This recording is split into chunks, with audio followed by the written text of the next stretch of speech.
یعنی ایک دفعہ جو ان کے چنگل میں پھنس جاتا وہ ساری زندگی پھر ان سے نکل نہیں سکتا تھا۔ تو انصار جو تھے کسی کی کھیتی باڑی تھی اور کسی کا کچھ تھوڑا بہت تجارت کا جو معاملہ تھا وہ تھا، ان کے ساتھ یہ جب مہاجرین کا اخوت والا معاملہ ہوا، یہ ان کے لیے بھی بوجھ بننا تھا۔ اب اگر مواخات کا سلسلہ نہ ہوتا تو یہ ایک ریاست پر ایک بہت بڑا برڈن آ جاتا، اور اس میں جو مین پرپس تھا کہ ہجرت کا وہ یہ تھا کہ نبی کریم صلی اللہ علیہ وسلم کو اللہ پاک نے جو حکم دیا وہ اشاعت اسلام کی عالمگیریت کے لیے تھا، انٹرنیشنلی اشاعت کے لیے مدینہ میں جانا ضروری تھا، اور ایک مرکز بنانا اور پوری ریاست بنانا جہاں پر پریکٹیکل اور پریکٹسنگ مسلم پائے جائیں، کہ ایک ایگزامپل دی جائے کہ ایک ایسی ریاست ہے جہاں پر یہ چیزیں روا ہیں، اس کے لیے ضروری تھا۔ تو اگر یہ مواخات کا سلسلہ نبی کریم صلی اللہ علیہ وسلم قائم نہ کرتے تو فائنینشلی طور پر جو پہلے انصار وہاں موجود تھے تو ان پر بہت بڑا برڈن پڑ جاتا۔ دوسرا یہ ہے جو مہاجر ہجرت کر کے آئے ہیں ان کی عزت نفس بھی مجروح ہوتی، یعنی کچھ دن تو وہ دائیں بائیں سے ان کے لیے جو لازمات ہوتے، کھانے پینے رہائش کا انتظام ہوتا، لیکن فار ایور کے لیے وہ کیا کرتے۔ سو نبی کریم صلی اللہ علیہ وسلم نے مواخات کا رشتہ قائم کیا، ایک انصار کو ایک مہاجر کا بھائی بنا دیا، اور پھر انہوں نے جو کھلے دل کا ثبوت دیا، جس کے پاس 2 باغ تھے اس نے کہا جی ایک باغ میں آپ کو ہدیہ کرتا ہوں، جس کے پاس 2 دکانیں تھی اس نے کہا ایک دکان آپ کے لیے، ایک گھر تھے اس میں جگہ دی، اور یوں جو سلسلہ ہے وہ چل پڑا، فائنینشلی طور پر یہ اسٹرانگ ہوا۔ تیسرے نمبر پر یہ ہوا جو تجارت کرنے والے لوگ تھے، آپ کو شاید یاد ہوگا پریویس لیکچر کے اندر میں نے یہ ایگزامپل بھی دی تھی، انہوں نے یہ فیل کیا کہ ہم بجائے ان پر بوجھ بنے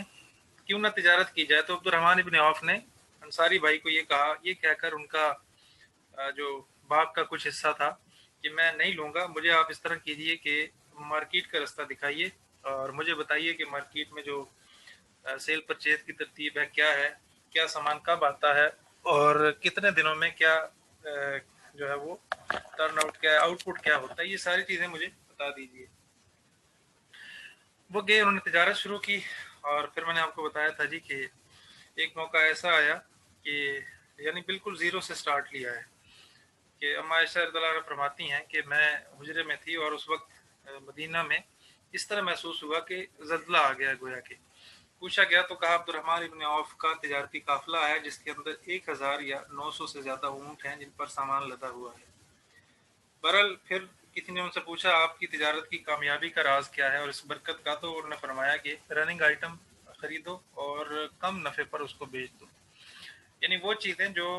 ضروریات زندگی ہیں معاشرے کے اندر ہیں ان کو خریدو اور کم نفع پر بیچ دو، یعنی کوانٹٹی زیادہ ہو جائے گی، پروفٹ کم ہوگا تو وہ ایک ایک روپیہ کرتے کرتے وہ 1 لاکھ سے بھی تجاوز کر جائے گا۔ تو یہ بنیادی طور پر 2 رول تھے جی۔ یہ جو ہے وہ نبی کریم صلی اللہ علیہ وسلم کی جو شروع کی ریفارم تھی فائنینشلی طور پر سٹرانگ کرنے کے لیے۔ اسی طرح جو سودی لین دین تھا، نبی کریم صلی اللہ علیہ وسلم نے اس وقت کچھ لوگوں کی رائے تھی لیکن آپ نے منع کیا، اور منع کرنے کی بنیادی وجہ قرآن پاک کا حکم تھا کہ احل اللہ البیع وحرم الربا، کہ اللہ تعالیٰ نے سود کو حرام کیا ہے اور اللہ تعالیٰ نے خرید و فروخت کو جائز قرار دیا ہے، تو سودی معاملات سے بچایا، جبکہ بہت ہی اشد ضرورت تھی۔ آج بھی بہت سارے لوگ جو ہے وہ یہ کہتے ہیں جی کہ بہت ہی مجبوری کا عالم ہے اور بڑی ہی جو ہے وہ شدید ضرورت ہے تو کیوں نہ لے لیا جائے۔ وہ شدید ضرورت جو ہے وہ ایسی ہی ہوتی ہے کسی لگژری چیز کے لیے یا کسی کے لیے وہ اس قسم کا قرضہ لینا پسند کرتے ہیں، جبکہ ایسا تصور نہیں ہے۔ نبی کریم صلی اللہ علیہ وسلم کی اس حالت کی اس جو ہے وہ پوزیشن کو اگر آپ سمجھ سکیں، امیجن کر سکیں، ایک ایسی ریاست ہے جس ریاست کے اندر ابھی جو ہے وہ سٹیبل ہو رہے ہیں، یعنی مہاجرین انصار کا جو آپس کا جو ہے مواخات کا سلسلہ ہے، اور مہاجرین کی اپنی جو پوزیشن ہے کہ ان کا جو کچھ ہے وہ مکہ کے اندر ہے، اور وہ وہاں پر ان پہ بھی وہ قریش کے جو باقی لوگ ہیں سردار ہیں قابض ہو چکے ہیں، خالی ہاتھ آئے ہیں۔ تو ایسے عالم کے اندر اگر نبی کریم صلی اللہ علیہ وسلم بھی تھوڑی سی لچک دکھاتے کہ ٹھیک ہے جی آپ کر لیں، لے لیں سود، تو یہ ایک رستہ کھل جاتا جو بعد میں آنے والے لوگوں کے لیے ایگزامپل بن جاتا ہے جی کہ نبی کریم صلی اللہ علیہ وسلم نے کسی موقع پر اس کی اجازت دی تھی۔ اس پوزیشن کے اندر بھی نبی کریم صلی اللہ علیہ وسلم نے ایک جو ہے وہ ایک اور چیز یاد رکھیے گا جی، یہ رول بھی میں آپ کو یہیں بتا دیتا ہوں کہ نبی کریم صلی اللہ علیہ وسلم نے جن چیزوں پر کمپرومائز نہیں کیا، فار ایگزامپل یہاں پر سودی لین دین کو آپ نے پسند نہیں کیا، بلکہ آپ نے اس کا آلٹرنیٹ جو ہے ایک تو مواخات قائم کی، سیکنڈ آپ نے جو مارکیٹ بیس ٹریڈ ہے، جس کو آج کی اصطلاح میں مارکیٹ بیس ٹرینڈ کہا گیا ہے. مارکیٹ بیس ٹرینڈ کا ورڈ میں نے اس لیے یوز کیا جی کہ آئی تھنک سو کہ میکلینڈن نام جو ہے وہ جرمن اسکالر ہیں، انہوں نے ان کی جو پی ایچ ڈی ریسرچ تھی وہ اسی پر تھی کہ نبی کریم صلی اللہ علیہ وسلم جو ہیں وہ پہلے معیشت کے سمجھنے والے ماہر ترین آدمی ہیں، کیونکہ مغرب جو ہے وہ ایک عرصہ تک وہ ہمیں یہ تانے دیتا رہا ہے کہ آپ کے ہاں کوئی تصور نہیں ہے، جیسے سوشلزم ہے یا دیگر چیزیں ہیں، سرمایہ دارانہ نظام ہے جس میں چند لوگوں کے پاس سرمایہ ہوتا ہے اور باقی لوگ جو ہے وہ ان کے محکوم ہوتے ہیں، غلام ہوتے ہیں، ان کے لیے کام کرتے ہیں، خود کاروبار کا تصور نہیں ہے. یعنی آپ یوں کہیں کہ ایک اسلام سے مخالف نظام ہے جس کے اندر پیسہ جو ہے وہ مرتکز ہے، وہ ایک ہی جگہ پہ اس کی گرو ہو رہی ہے، اور وہ گرو ہو رہی ہے امیروں کے ہاں. اور اس کو یوں کہا جاتا ہے کہ امیر امیر سے امیر تر ہوتا جا رہا ہے اور غریب غریب سے غریب تر ہوتا جا رہا ہے، بالکل زیرو لیول پہ آ گیا ہے. تو یہ جتنے نظام ہیں ان کے اگینسٹ جب انہوں نے ریسرچ کی تو انہوں نے یہ کہا کہ نبی اکرم صلی اللہ علیہ وسلم نے جو رول بیان کیے ہیں، ایگزامپل کے طور پہ دے رہا ہوں، ایک تو یہ کہ جب آپ نے انصار کو ترغیب دی مواخات کی مہاجرین کے ساتھ، دین آپ نے مہاجرین کو بھی یہ کہا کہ آپ مارکیٹ تلاش کریں، وہاں جائیں، اور سودی لین دین کے علاوہ مارکیٹ بیس جو چیز جہاں سے خریدیں اس کو تھوڑی دیر بعد وہیں پر قرب میں آ کر دوبارہ بیچ دیں، یعنی یہاں سے چھوٹا سا سٹارٹ اپ لے لیں. یعنی ایک مارکیٹ میں جیسے ہمارے ہاں مختلف منڈیاں ہیں، ان کا تصور ہے، سبزی منڈی ہے، وہاں پر ایک ٹرک اترتا ہے اور سب سے پہلے آڑتی خریدتا ہے، پھر اس کے بعد جو ہے وہ آہستہ آہستہ تھوڑے تھوڑے پیمانے پر بکتے بکتے وہ چیز میرے اور آپ کے گلی محلے کے اندر پہنچ آتی ہے شاپ پر. تو جہاں سے لیں وہاں سے تھوڑا سا پروفٹ رکھ کے بیچ دیں، یعنی سٹارٹ اپ سے ہی یہ لے لیں. ایک تو اس میں اتنی زیادہ انویسٹمنٹ نہیں ہے، دوسرا جو ریٹرن ہے، آؤٹ پٹ ہے، وہ فوری ہے، یعنی تھوڑی دیر بعد وہ چیز آپ سے بک جائے گی. سیکنڈ یہ ہے کہ ڈفرینٹ ٹرم جو تھی ان کو نبی کریم صلی اللہ علیہ وسلم نے چینج کیا. جو میرا پوائنٹ ہے جو میں آپ سے شیئر کرنا چاہتا ہوں، یہ یاد رکھیے گا، اس لیے کہ آپ میں سے بہت سے اسٹوڈنٹس کو ان کا اس سے واسطہ بھی پڑتا ہوگا. آپ بینک میں جاتے ہیں گاڑی نکلوانے یا کسی بھی اس بینک سے جس پر لکھا ہوتا ہے کہ اسلامی بینک ہے، فار ایگزامپل میزان بینک ہے یا بینک اسلامی ہے یا دبئی بینک اسلامی ہے جو گاڑیاں دیتے ہیں جو ہے وہ قسطوں پر، تو وہاں جا کر عام طور پہ خیال یہی آتا ہے کہ یہ بھی سودی لین دین ہے. اگر تھوڑا بہت شریعت کا نالج ہو تو لگتا یہ ہے کہ جو سٹرکچر ہے وہ سیم ہے. سٹرکچر سیم کا مطلب یہ ہے اسٹوڈنٹ کہ اگر آپ کسی کنونشنل بینک کے پاس جائیں گے تو وہ بھی اسی طرح آپ کو ٹریٹ کرے گا، اور اگر آپ کسی اسلامی بینک کے پاس جائیں گے لائک میزان بینک ہے اور بینک اسلامی ہے، دیگر کوئی بینک ہے، پروسیجر سیم ہوگا. تو آپ کو لگے گا یہ کہ کوئی ڈفرینٹ نہیں ہے، چیز جو ہے وہ کوئی ان میں ڈفرینٹ نہیں ہے، سیم ہی ہے. تو اس وقت پھر لوگ کہتے ہیں جی کہ یہ جو ہے وہ ایک اصول جو ہے وہ بنایا ہوا ہے، اصل میں سیم ہی ہے دونوں میں، وہ بھی اسی طرح کرتے ہیں، یہ بھی اسی طرح کرتے ہیں. تو یہ ایک ایگزامپل یاد رکھیے گا. نبی کریم صلی اللہ علیہ وسلم نے جو اس قسم کی سودی ٹرم تھی جو یوز ہوتی تھی ریاست مدینہ کے اندر، جو اکنامکلی یا فائنینشلی وہ وہاں پر اس وقت امپلیمنٹ تھی، آپ نے ان کا الٹرنیٹ دیا اور وہ اسی اسٹرکچر کے اندر تھا. یعنی آپ یہ کہیں کہ اسٹرکچر کو تھوڑا سا آپ نے چینج کر دیا، اور جب اسٹرکچر چینج ہو جائے تو کسی بھی چیز کی ماہیت یا حالت بدل جاتی ہے. میں ایگزامپل دینے لگا ہوں، آپ سمجھیے گا. نبی کریم صلی اللہ علیہ وسلم نے جو انصار اور مہاجرین کی جو تجارت تھی، تو ایک دن مہاجرین سے پوچھا کہ آپ کھجوریں کس طرح بیچتے ہیں. اچھی کھجوریں ان سے لی اور کہا کہ یہ تو مدینہ کی کھجور نہیں ہے، مدینہ میں جو کھجور ہے وہ تھوڑی سی اس سے لو کوالٹی کی ہے. تو کسی صحابی نے یہ کہا کہ یا رسول اللہ ہم جو ہے وہ 2 کلو ہلکی کھجوریں، ہلکی مینس یہ کہ یہ جو ریڑیوں پہ آپ نے دیکھا ہوگا تھوڑی کچی ہوتی ہیں، ہلکی کھجوریں جو ہے وہ 2 کلو دے کر اچھی کھجور جو ہے وہ 1 کلو لے لیتے ہیں، پرچیز کر لیتے ہیں. نبی کریم صلی اللہ علیہ وسلم نے فرمایا کہ آپ اس طرح نہیں کیا کرو. اب یہ پوائنٹ یہاں پر تھوڑا سا توجہ سے سمجھیے گا، آپ اس طرح نہیں کیا کرو. تو یا رسول اللہ پھر کیسے کیا کریں؟ آپ نے فرمایا کہ یہ جو 2 کلو کھجوریں آپ جو ہے وہ لو لیول والی ہیں، ہلکی کوالٹی والی ہیں، ان کو پہلے بازار میں پیسوں کے عوض بیچ دو. یعنی وہ 2 کلو آپ نے 100 روپے کے عوض بیچ دی. اب وہ 100 روپے آپ کے پاس آ گیا، اب اس 100 روپے سے آپ 1 کلو اچھی والی کھجور خرید لیں. اب اگر آپ اس حدیث کو غور سے سن رہے ہیں تو آپ کو بھی لگے گا بظاہر کہ کوئی جو ہے وہ ڈفرینس تو بالکل بھی نہیں ہے. ٹھیک ہے، اسٹرکچر سیم ہی ہے. جو لوگ کہتے ہیں کہ جی سودی بینک بھی وہی کام کرتے ہیں جو غیر سودی کرتے ہیں، تو ان کا بھی جو مین پوائنٹ ہوتا وہ یہی ہوتا کہ سیم وے ہے. اب دیکھیں نبی کریم صلی اللہ علیہ وسلم نے اس وے کو چینج کر دیا. چینج کیا مطلب؟ پہلے والی کھجور جو ہے وہ سیل ہو رہی ہے, اس کے بس پیسے آ رہے ہیں. اب جو سرمایہ ہے وہ چینج ہو گیا. پہلے وہ ایک مال کی شکل میں تھا, کھجوروں کی شکل میں. اب وہ ٹرن آؤٹ ہو گیا, وہ نقدی کی شکل میں آ گیا, پیسے آ گئے. پیسوں کے عوض 1 کلو کھجور خرید لیے. کھجور کے عوض کھجور نہیں ہے. جو اصل ایشو تھا کہ ایک چیز کے عوض دوسری چیز نہیں خریدی جا سکتی سود کے اندر, جو تصور ہے 6 چیزوں کا. تو یہ سٹرکچر تھوڑا سا چینج ہو گیا. سٹرکچر چینج ہونے کی وجہ سے وہ معاملہ جو پہلے ناجائز تھا اب وہ جائز ہو گیا. اسی طرح ایک دوسری اگزامپل سنیے گا. نبی کریم صلی اللہ علیہ وسلم گھر تشریف لائے تو آپ کی اما عائشہ رضی اللہ عنہا جو آپ کی زوجہ ہیں, ان کی ایک باندی تھی, اس کا نام بریرہ تھا. تو بریرہ, حضرت بریرہ جو ہے وہ گوشت کھا رہی تھی. تو نبی کریم صلی اللہ علیہ وسلم نے ایسے ہی جو ہے وہ عذرائے تلطف ان سے کہا کہ آپ گوشت کھا رہی ہیں اور ہمیں پوچھ نہیں رہی. تو انہوں نے فوراً جواب دیا کہ یا رسول اللہ یہ تو صدقے کا گوشت ہے اور آپ کے لیے صدقہ جائز نہیں ہے. تو نبی کریم صلی اللہ علیہ وسلم نے فرمایا کہ یہ تمہارے لیے صدقہ ہے اور ہمارے لیے تحفہ ہے. حدیث کے الفاظ کچھ یوں ہیں, لکی صدقۃ لنا ہدیۃ, کہ جب کسی نے تمہیں دیا تو اس نے تمہیں صدقے کے طور پر مستحق سمجھ کر دیا, اور جب تم نے لے لیا تو اس پر تمہاری ملکیت کامل ہوگی, تم اس کی آنر بن گئی. اب آنر بننے کے بعد اب تم آگے جب کسی کو دو گی تو وہ تحفہ ہوگا, وہ صدقہ نہیں رہے گا. تو یوں جو ہے وہ ایک ایک چیز کو ایلیبوریٹ کیا, اور جن جگہوں پر فائنینشلی طور پر کچھ ایسے ایشو تھے جو حلال حرام اور جائز ناجائز کے تھے, وہاں پر نبی اکرم صلی اللہ علیہ وسلم خود حاضر ہوتے. اور وقتاً فوقتاً یہ بات بھی یاد رکھیے گا کہ مارکیٹ کا چکر لگاتے رہتے, اور اس میں جو چیزیں بھی رہنمائی والی ہوتی وہ وہاں پر بتاتے. ایک دفعہ آپ نے چکر لگایا اور ایک تاجر جو تھا وہ کسی مضافات سے آیا ہوا تھا. اوپر جو ہیں وہ اعلیٰ کھجوریں رکھی ہوئی ہیں ڈھیر کے اوپر, اور نیچے جو ہیں وہ گیلی کھجوریں ہیں اور خراب کھجوریں ہیں. آپ نے جب نیچے سے ہاتھ ڈالا تو وہ ترک کھجوریں نکل کے باہر آئی. تو آپ نے عذرائے نصیحت کہا کہ جو سامان جیسا ہو اس کو سامنے اسی طرح وضاحت کے ساتھ رکھ کر بیچو, یہ دھوکہ کسی مسلمان کے لیے روا نہیں ہے.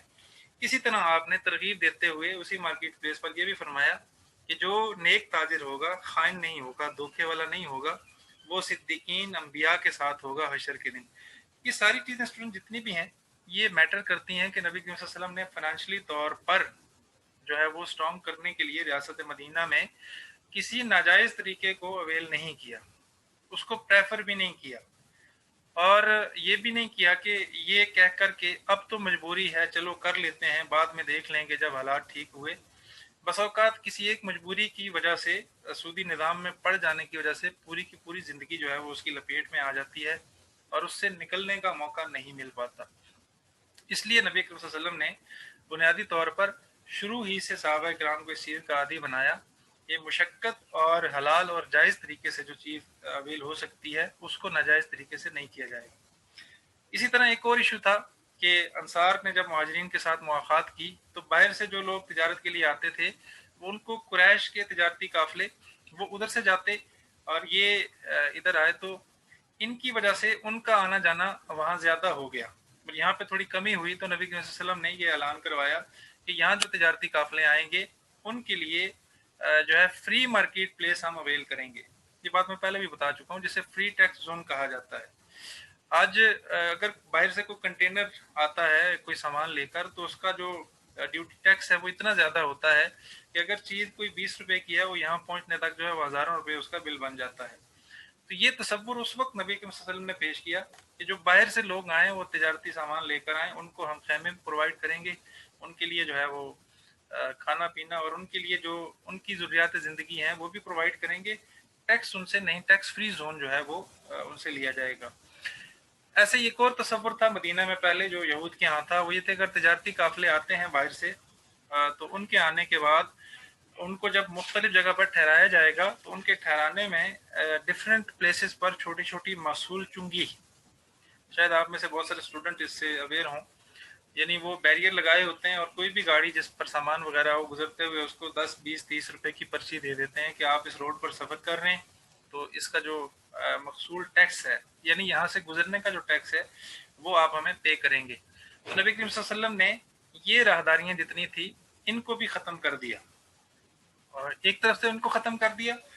اور دوسری طرف یہ ہے کہ مدینہ کے ڈیفنس پر جو ہے وہ آپ نے بہت زیادہ زور دیا. یہ چیزیں جتنی بھی تھی یہ اٹریکٹیو تھی. جو ٹریڈر تھے، جو تاجر تھے بڑے اور بزنس مین تھے، ان کے لیے یہ ساری چیزیں ان کی سمجھ سے بالا تر تھی وقتی طور پر، کہ ایک ایسا شخص جس کا دعویٰ ہے نبوت کا، اور وہ تجارتی اعتبار سے ہمارے لیے اتنی سہولتیں دے رہا ہے، اور دن یہ کہ اس کا جو کیریکٹر ہے اس کے متعلق ہم سن رہے ہیں اخلاقی اعتبار سے وہ اعلیٰ مراتب پر فائز ہے، سو کیوں نہ وہاں پر جایا جائے اور اس رخ پر جا کر وہاں پر تجارتی سامان لے کر جایا جائے. اسی طرح ایسے ہی نبی کریم صلی اللہ علیہ وسلم نے جو قحط زدہ حالات تھے، اگر آپ انڈرسٹینڈ ہیں تو آپ سمجھ سکتے ہیں کہ انصار کے آنے سے جو مہاجرین پر برڈن پڑا، یہ وہاں کے جو لوگ تھے. باقی ظاہر ہے جب افراد کی کثرت ہوتی ہے تو ریسورسز عام طور پہ کیا کلیئرلی کم ہو جاتے ہیں. یہ بنیادی اصول ہے ایک معیشت کا، اکنامکس کا، کہ جب بھی افراد کی کثرت ہوگی تو ریسورسز خود بہت ہی کمی کی طرف چلے جائیں گے. تو اس میں ظاہر ہے جس کو ہم کھپت کہتے ہیں کہ مارکیٹ کے اندر ایک چیز آئی ہے، لیٹ سپوز کہ اس کی ضرورت جو ہے وہ فگر وائز یہ ہے کہ وہ 1000 اس کی نیڈ ہے، کہ 1000 کی ضرورت ہے، اور وہ مارکیٹ میں آتی ہے 300 یا 400 یا 500. ظاہر ہے وہ منٹوں میں ختم ہو جائے گی، اور ایک ایسا گروپ جو ہے وہ باقی بچ جائے گا جس کو وہ چیز دستیاب نہیں ہوگی. نتیجہ یہ نکلے گا کہ لوگ پہلے سے ذخیرہ اندوزی کرنے کی پلاننگ کریں گے تاکہ اس کا ریٹ بڑھ جائے. تو یہ تصور ظاہر ہے تجارت کے ہاں اور سودی لین دین کے ہاں بہت زیادہ پایا جاتا ہے. تو نبی کریم صلی اللہ علیہ وسلم کے سامنے جب یہ چیزیں تھیں تو آپ نے اس کو بھی ختم کرنے کے لیے جو ہے وہ یہ رول اٹھایا کہ صحابہ کرام اور انصار کا ایک گروپ آیا جس میں آ کر انہوں نے کہا کہ ایک قافلہ آیا ہے جس سے لین دین چل رہا ہے، آپ یہ بتائیں کہ ہم اس کا ریٹ کیا رکھیں. تو نبی کریم صلی اللہ علیہ وسلم نے سچویشن کا جائزہ لیا. حالات نارمل تھے لیکن اتنے نہیں تھے کہ جس پر ریٹ کو بڑھایا جا سکے. تو آپ نے یہ کہہ دیا کہ مارکیٹ ریٹ کے مطابق، جس میں عام آدمی کی پہنچ سے باہر نہ ہو، جس کو مارکیٹ ویلیو کی ٹرم دے دی گئی ہے. جی اکنامک معاشی جو معیشت دان ہے ان کے ہاں یہ ہے کہ مارکیٹ ویلیو اس کو کہتے ہیں ٹریڈ، موقع پر خرید کر موقع پر قیمت کو طے کرنا، اور اس میں یہ ہے کہ انسانی ضروریات کا کامل طور پر خیال رکھا جائے. تو نبی کریم صلی اللہ علیہ وسلم نے اختیار دے دیا. اس اختیار کا نتیجہ یہ نکلا کہ جو ضروریات، بسم اللہ الرحمن الرحیم، ہم فائنینشلی طور پر جو مدینہ کی سچویشن تھی اس کو ڈسکس کر رہے تھے، اور نبی کریم صلی اللہ علیہ وسلم کے وہ ریفارم، وہ اصلاحات کہ جن کی وجہ سے ریاست مدینہ جو ہے وہ سٹیبل ہوئی، ان کو ہم ڈسکس کر رہے تھے. تو یہ ریفارم تھی جی ٹیکس فری جو مارکیٹ تھی، اور اس مارکیٹ کے اندر آپ کا آنا جانا، چیک اینڈ بیلنس جو ہے وہ بڑا میٹر کرتا ہے. اس کے بعد جو ہے وہ آؤٹ پٹ کے طور پر آپ دیکھتے تھے کہ کیا چیز کس کی ضرورت زیادہ ہے کس کی نہیں ہے. تو لاسٹ میں نے ایگزامپل دی کہ جب کبھی اس طور کی ضرورت پڑتی کہ سوسائٹی کو زیادہ فائدہ ہو سکتا تھا تو آپ کوشش کرتے کہ اس میں سوسائٹی کا ہی فائدہ زیادہ ہو. تو یہ ایک جو لاسٹ پوائنٹ تھا جس میں تاجروں کو یہ اختیار دینا کہ آپ یہ دیکھ لیں. اس کا ایک مطلب یہ بھی شاید کسی اسٹوڈنٹ کے مائنڈ میں آئے کہ اس کا مطلب یہ ہے کہ اگر وہ جو ہے وہ ارادے سے بڑھانا چاہیں ریٹ بہت زیادہ، جس طرح ہمارے ہاں ہوتا ہے کہ کوئی چیز جس کی جو ہے وہ کھپت بہت زیادہ ہوتی ہے، یعنی اس کی نیڈ بہت ہے، وہ ضروریات زندگی جو ہیں وہ بہت زیادہ جو ہے وہ لوگوں کو چاہیے، لیکن وہ اتنی ہی مقدار میں مہنگی ہو جاتی ہیں. جیسا کہ ہمارے عام حالات میں جو ہماری مسلم کمیونٹی، اللہ پاک ہم سب کو ہدایت دے ہمارے سمیت، خصوصاً آپ دیکھتے ہیں رمضان کے مہینے کے اندر جو یورپین کنٹری ہے وہاں پر جو مسلم کمیونٹی جہاں جہاں ہے وہاں پر وہ لکھ کر لگا دیتے ہیں کہ جو رمضان ہے اس کی یہ آفر ہے اور اس کے اندر اتنا ہم کیا کریں گے، ریلیکس دیں گے. جبکہ یہاں پر ایک دن پہلے جو ہے وہ اتنے ریٹ بڑھا دیے جاتے ہیں اور کوئی بھی اس کو چیک اینڈ بیلنس کرنے والا نہیں ہے. جبکہ سربراہ ریاست ہیں نبی کریم صلی اللہ علیہ وسلم، اور وہ رول طے کرتے ہیں، اور ان رول کو طے کرنے کے بعد ان کا چیک اینڈ بیلنس بھی چلتا رہتا ہے ساتھ ساتھ. اور جا کر مارکیٹ کے اندر دیکھنا، یہ اگزامپل کیا تھوڑی ہے کہ کھجوروں کے ڈھیر میں سے ہاتھ ڈال کر نیچے سے یہ کہنا کہ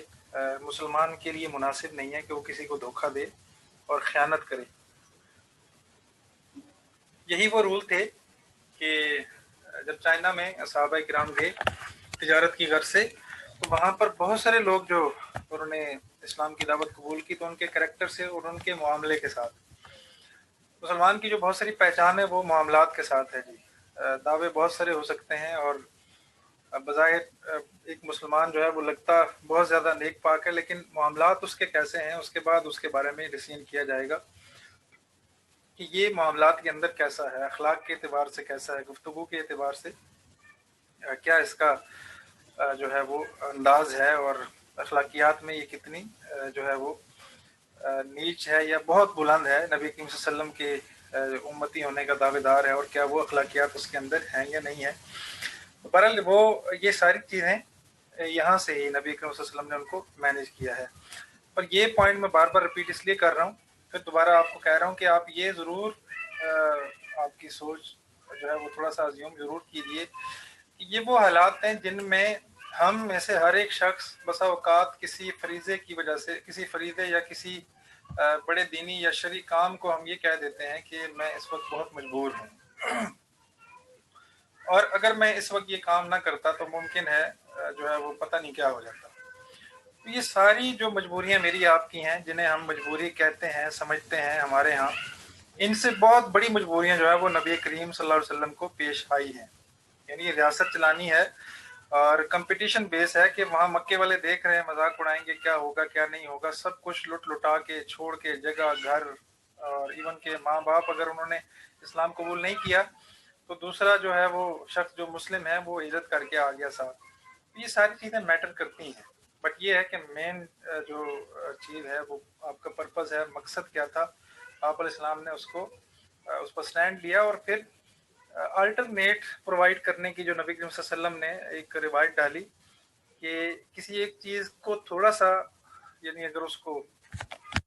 ٹرن کریں، اس اصلاحات کو تھوڑا سا چینج کریں، تو یہ بات ہمارے سامنے آتی ہے کہ وہ جائز ناجائز کے تصور سے جواز کی حد تک آ جاتی ہے۔ یہ ساری کی ساری چیزیں نبی اکرم صلی اللہ علیہ وسلم نے پریکٹس کی۔ اب ایک آخری چیز آتی ہے، اس کے بعد ہم پھر جو انتظامی ڈھانچہ ہے، جو آپ کہیں کہ بیسک سٹرکچر تھا ریاست مدینہ کو، اس کو ڈسکس کریں گے میثاق مدینہ کے اعتبار سے۔ یہاں میں بالکل شارٹ جو ہے وہ میثاق مدینہ تھوڑا سا آپ کے سامنے ڈسکس کروں گا۔ وہ اس لیے ضروری تھا کہ یہ جو لاسٹ پوائنٹ تھا نبی کریم صلی اللہ علیہ وسلم کا، ایک تو یہ ہے مسجد نبوی بنانا، سیکنڈ مواخات تھا، اور اس کی ریزن جو تھی فائنینشلی تھی، اور تھرڈ جو ہے وہ مین جسے آپ سمجھ لیں کہ جس کی وجہ سے ریاست نے آگے چلنا تھا۔ بیکاز یہ بات یاد رکھیے گا کہ مسلمان ہجرت کر کے وہاں گئے ہیں، ظاہر ہے وہاں جو پہلے جو لوگ وہاں موجود ہیں ان کی ذمہ داری بھی بنتی ہے، اور ان کا بھی اپنا ایک کریکٹر ہے، اور وہ اپنا رول پلے کر سکتے ہیں، اور کرتے بھی ضرور، یعنی یہاں تک کرتے کہ اگر نبی کریم صلی اللہ علیہ وسلم ہجرت کر کے مدینہ نہ پہنچتے تو کچھ دنوں بعد جو ہے وہ عبداللہ بن ابی سلول جو منافقین کا سردار تھا، یہودیوں کے ساتھ اس کا میل جول تھا، وہ کیا کرتا، اس کو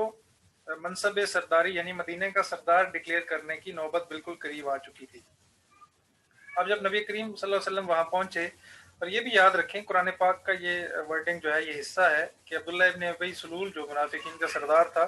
اس نے ایک موقع پہ یہ کہا تھا کہ اگر محمد صلی اللہ علیہ وسلم یہاں پر آئے تو ہم ان کو نعوذ باللہ من ذالک ذلت کے ساتھ یہاں سے نکالیں گے۔ یہ قرآن پاک کی ورڈنگ ہے جی آیہ مبارکہ کے اندر۔ تو جب وہاں پہنچے اور پھر مدینہ کی حیت بدل گئی، تو ایک موقع آیا تو ان کا اپنا بیٹا عبداللہ بن ابی سلول کا بیٹا جو ہے وہ ان کے سامنے آ گیا اور کہا کہ آپ اپنے متعلق کیا کہتے ہیں؟ آپ مسلمان تو آئے قسم پرسی کی حالت میں، غربت میں، بے سہارا تھے، اب سٹیبل ہو چکے ہیں، اب آپ اپنے بارے میں کیا کہتے ہیں؟ کیا وہ الفاظ جو آپ نے نبی کریم صلی اللہ علیہ وسلم کے متعلق فرمائے تھے آپ اپنے متعلق فرمائیں گے؟ تو یہ ایک بڑی ہی عجیب کیفیت تھی کہ بیٹا اپنے باپ کے مخالف آ کے کھڑا ہو گیا اور وہ الفاظ کہلوائے کہ ایک وقت آئے گا اگر آپ نے ایمان قبول نہ کیا تو مشرکین اور منافقین جو ہیں وہ ذلت کے ساتھ یہاں سے نکالے جائیں گے۔ تو یہ اللہ تعالیٰ کا تکوینی معاملہ ہے جی۔ اللہ تعالیٰ بعض چیزیں جو ہے وہ اپنے وقت کے حساب سے لکھ دیتے ہیں اور اسی وقت اس کی پریکٹس ہوتی ہے، انسانی عقل بہرحال حیران رہ جاتی ہے۔ تیسرا جو لاسٹ ایشو تھا وہ ان گروپس کے ساتھ کولیبوریٹ تھا، ان کے ساتھ جو باہمی انڈرسٹینڈنگ تھی، میوچل انڈرسٹینڈنگ تھی، وہ کیسے ہوگی؟ اس لیے کہ مکہ سے آئے ہیں مدینہ، یہاں پر بھی مشرکین ہیں، منافقین ہیں اور یہود ہیں. اور یہودیوں کی جو بنی اسرائیل میں کے بارے میں اگر آپ نے قرآن پاک میں پڑھا ہو تو آپ کو اویئر ہوگا کہ سب سے بری عادت جو تھی وہ سازشی عناصر کی تھی، کہ ان کے ہاں سازشیں بہت زیادہ ہوتی تھی اور ایک لمحے کے لیے بھی اس سازشوں سے باز نہیں آتے. جب 8 یا 9 ہجری میں جب ان کو عرب سے نکالا گیا اور عرب سے نکالنے کے بعد قرآن پاک نے یہ ایڈمٹ کیا کہ اللہ تعالیٰ فرماتا ہے کہ آج کے بعد جیوز کے لیے، یہودیوں کے لیے، کہ آج کے بعد آپ حیران سرگردان رہیں گے لیکن آپ کو زمین میں کوئی تھوڑی سی بھی جگہ نہیں ملے گی. یعنی اگر میں اس آیت کو آسان الفاظ میں بیان کروں تو آپ دائیں بائیں گھومتے پھرتے رہیں گے لیکن اللہ کی زمین پر آپ کو ملکیتی اعتبار سے کوئی تھوڑا سا حصہ بھی نہیں ملے گا. تو نبی اکرم صلی اللہ علیہ وسلم اور اللہ تعالیٰ کا اس وقت کا وہ جو فیصلہ تھا، وہ ڈیسیژن ایک لمبا عرصہ چلا. اب جا کے جو ہے وہ اسرائیل کے اندر کچھ قوتیں ابھری تھوڑی سی، ورنہ پچھلا جتنا 1400 سال آپ اگر دیکھ لیں، اگر آپ کو ہسٹری سے دلچسپی ہو، ان 1400 سالوں کے اندر یہودیوں کو کہیں پر ایک محلہ، ایک بستی، ایک ٹاؤن بنانے کی بھی ہمت نہیں ہوئی. یہ بکھرے تو رہے ہیں دائیں بائیں، لیکن اللہ سبحانہ تعالیٰ کا وہ ڈیسیژن بالکل سچ ہوا کہ ان کو کسی جگہ پر بھی کوئی ملکیتی اعتبار سے کوئی جگہ نہیں ملی. لیکن جس طرح بنی اسرائیل کے اندر انہوں نے سازشیں کی اور اس میں توحید کا کلا کما کرنے کی کوششیں کی، انبیاء کے قتل میں یہ ملوث رہے، اور ہر وقت جو ان کی سب سے بری عادت اللہ تعالیٰ کے حکم کے اگینسٹ جو ہے وہ ڈاؤٹ کریٹ کرنا.